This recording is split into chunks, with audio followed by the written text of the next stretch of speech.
This is CyberSound, your simplified and fundamentals-focused source for all things cybersecurity. Welcome to CyberSound. I'm your host, Jason Pufahl. Today joined by the principal of our pen testing practice, Dylan Marquis. Dylan, thanks. Yeah, thanks for having me.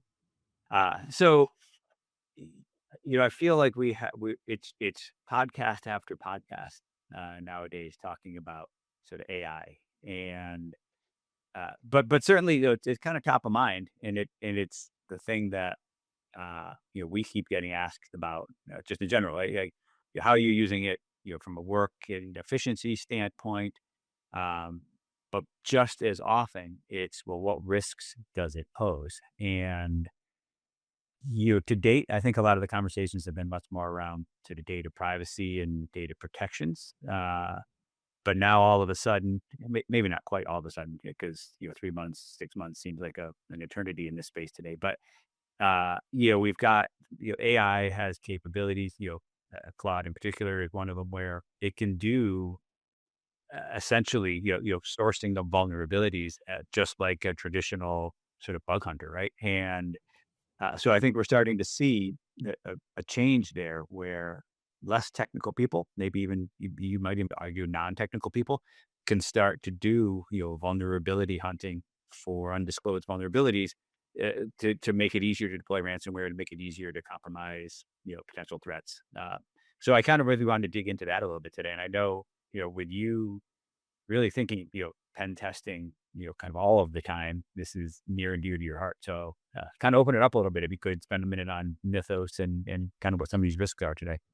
Sure. So, Mythos is a new kind of frontier model from Anthropic that's gained a lot of kind of notoriety in the past, I'd say 3 or 4 weeks. And so, mainly it's surrounding, it's a closed, it's a kind of it's closed to the general public. It's only available to large, let's say large companies that currently work with Anthropic. And what it's really purported to be really good at is identifying bugs in code and writing exploits against it. And it's found there was some presentations around it. And it's found some very interesting things, some very old bugs that have existed in some popular software for, even decades.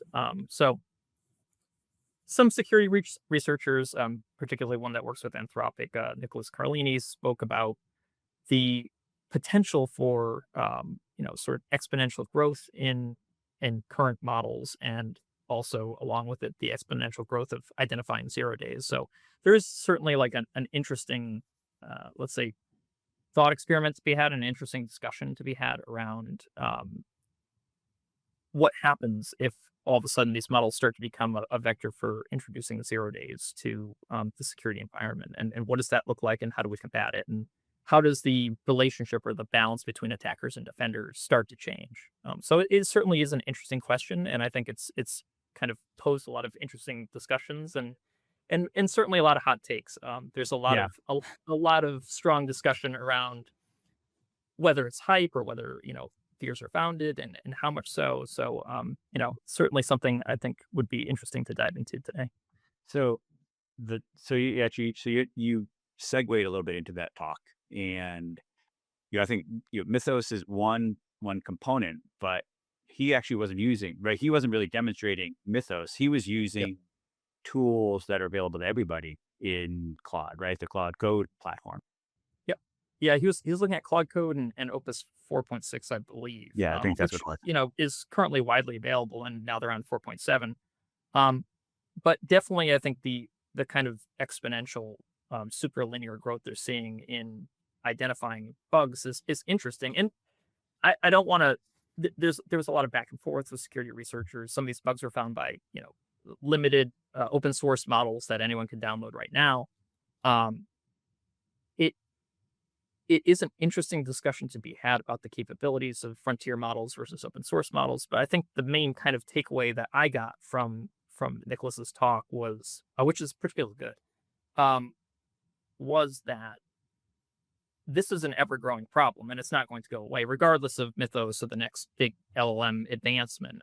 It's something that I think security practitioners have kind of been calling attention to for the past few years, and he was really bringing it to a head, and I think now it's gaining kind of the media publicity, and along with it, some hype from Anthropic and other things, that are good for Anthropic, but not necessarily ring perfectly true with the rest of the community. Yeah, and that, I mean, that's the difficulty right now with a lot of the AI in general is wading through, facts versus, promises or fiction. And, so with Mythos, that was a kind of a contained, it's essentially a contained system where, it's not openly available. It's got some constraints on it. It, it demonstrates potentially some of its capabilities, but it's not like widely available. And, what its success, like if you can spend a second on like what was the big success that sort of generated all the buzz around it? Um, that's still not fully known. There's certainly been a few consortiums or research kind of research groups that have done some research against it. It definitely is an advancement in terms of creating these exploits and finding bugs in code. Um, but I'm not sure that there's a sort of single smoking gun that says that this is definitively it might be the next step, but not that it's a massive jump in capability. Okay.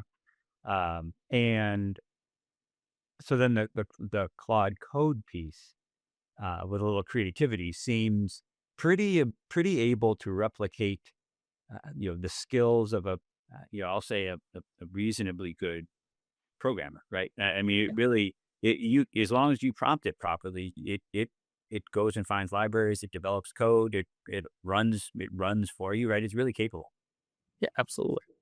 So I'm curious how much you're using, like how effective do you find it? Because your background, you're a good programmer. Uh, so knowing what you can do, how do you leverage Claude Code to help you maybe day to day in some of the pen testing that you might be doing, or just in general if you need to do, kind of write a module for something?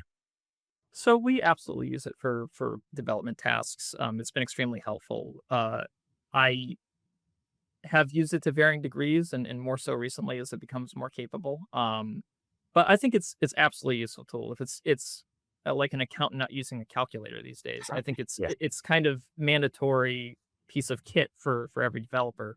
Um, Granted, some developers may leverage AI tooling more than others, but I think it really is extremely helpful to, you know, start out projects to work through and push through a lot of features that can be, gleaned by an AI and quickly written. They're being able to do larger and larger projects as time goes on. So, in general tasking. And so I would say that it becomes more useful every day. But and we use it pretty heavily for a lot of little projects and some of our larger ones. So it is extremely helpful in terms of coding, and then in terms of actually offensive tooling and things that we use. We are interested in kind of mimicking the capabilities of threat actors. Our whole job is simulating that. So it is important that we are using it to some extent. We like to use it for additional coverage to check into things and get a broader picture of an environment, to kind of raise things that we might kind of not otherwise surface, kind of understand vulnerabilities in the environment a little bit better. But we don't we're not doing fully automated pen tests. We still like to have, and I'll say it's the same thing with the coding as well. Having the human in the loop is big for us. I know that there are a lot of researchers that are saying, more and more that that's becoming less of that's becoming less of a thing. However, I disagree, at least for the purposes that I'm currently employing them at.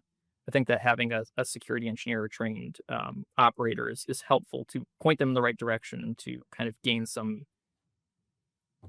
perspective and kind of allow them to do their best work. So, but we use them for wide ranging tasks. However, we don't ever really lean on them. It's more of just Hmm. another tool for our toolbox.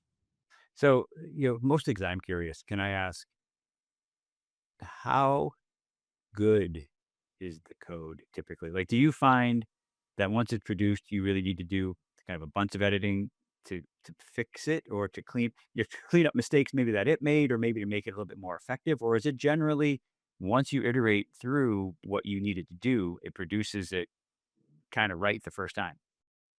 It all depends. Definitely shorter projects are, I've seen some pretty clean code when there's a very specific intent, or when it's contained, or even when you can provide it examples, which is the more information it can have, the kind of better it performs. But uh, I mean, I'll fall back on it depends. Some larger projects it can kind of misunderstand. I'll definitely say it helps to have a code development design background to kind of lead it into specific things that it should do, give it ideas, and kind of dictate more how it's writing. But I've seen it write fantastic code. I've seen it write kind of mediocre code, and sometimes even bad code. So it's all depends on the skill of the operator, and you know, i- and the kind of task it's given. So it does have to be kind of fed things. But again, getting better and better each day. So each day we're excited to see kind of the next model that comes out, and what it's capable of doing. And so far, I would say good results. Okay. Fairly secure code, and for the most part, and definitely effective. It does get some small projects written pretty quick, and gives us capabilities that we might not otherwise have. So it is a helpful tool.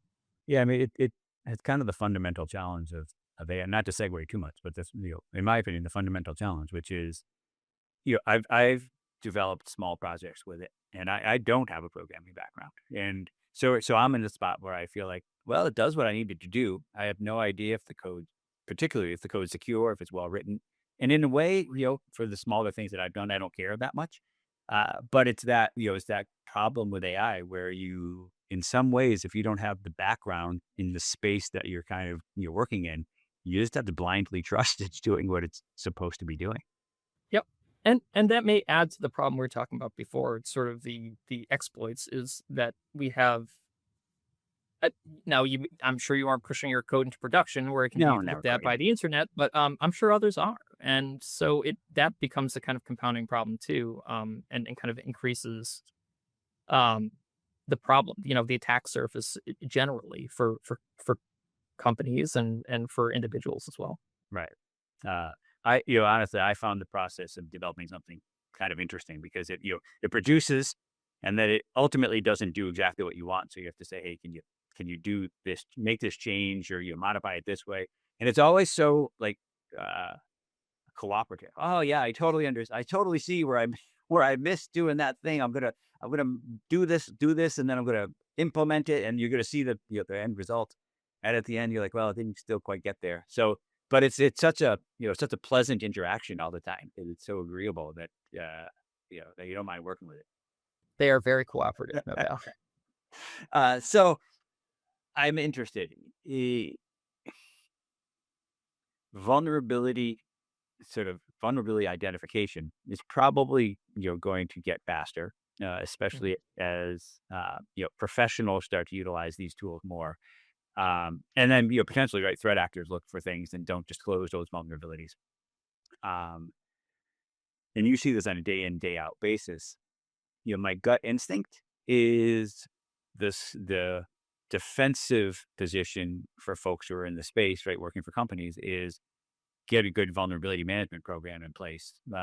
It seems like, geez, I think we're 160 podcasts deep. I feel like we've mentioned vulnerability management for the last 5 years, and yet it's still sort of the same. Still one of the same main fundamental things that we tell people to do. So, one, I'm curious. Do you agree with the statement that vulnerability management practices are sort of remain really important, and is there a change in that?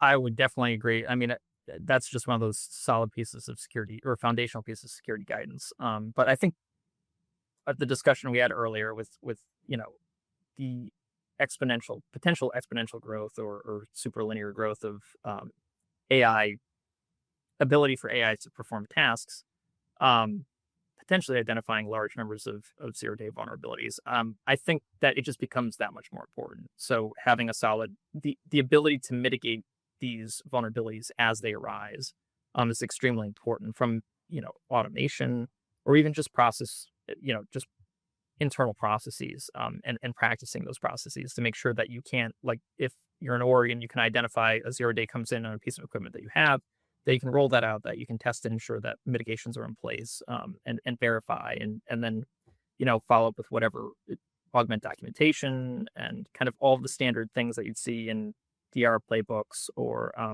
other types of disaster playbooks. There should be a playbook for a 0-day vulnerability coming out. Yeah, sorry. So yeah, I think that's a useful way to frame it because you're advocating less, although I know you think it's important to do, traditional vulnerability scanning. But really what you're saying is when something's identified and there's probably risk now that, more 0 days sort of get published, that you're in a position to quickly sort of address those, right? That you've got the infrastructure in place to quickly address them. Absolutely. And I mean, you're right. Ensuring that you're capable of auditing is also extremely important. So vulnerability assessment, attack surface management, those all become much more important because you want to be able to identify it and whether you're vulnerable in the first place and confirm that, and then also to audit after the fact to ensure that it's mitigated. So maybe the last thing I want to close on is, uh, do you mind spending a second on Glasswing? Because I think that feels a little bit more Sure. now like the traditional, big companies rallying around a problem, right? So Yeah. Yeah, I mean, that's exactly what it is. It's I feel so, just to kind of give a quick overview on what Glasswing is. yeah, It's essentially the project to, as you mentioned, Jason, like identify vulnerabilities in large pieces of software that everyone's using. A lot of the companies involved are like Palo Alto, Microsoft. I'm not sure about Microsoft. yeah, I think But yeah, Amazon for sure. I thought Amazon. Microsoft. Yeah. So it's a way to help identify supply chain, potential exploitation in the supply chain, or vulnerabilities in the supply chain that might be exploited by 0-day exploits being developed. To kind of give them the the the, the to be on the leading edge of identifying that before a threat actor does.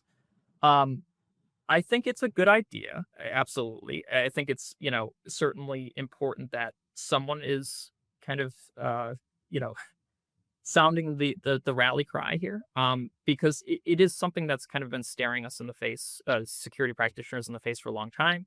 And I don't think it's gotten much attention. So it is good that something like Project Glasswing is bringing that attention to the space.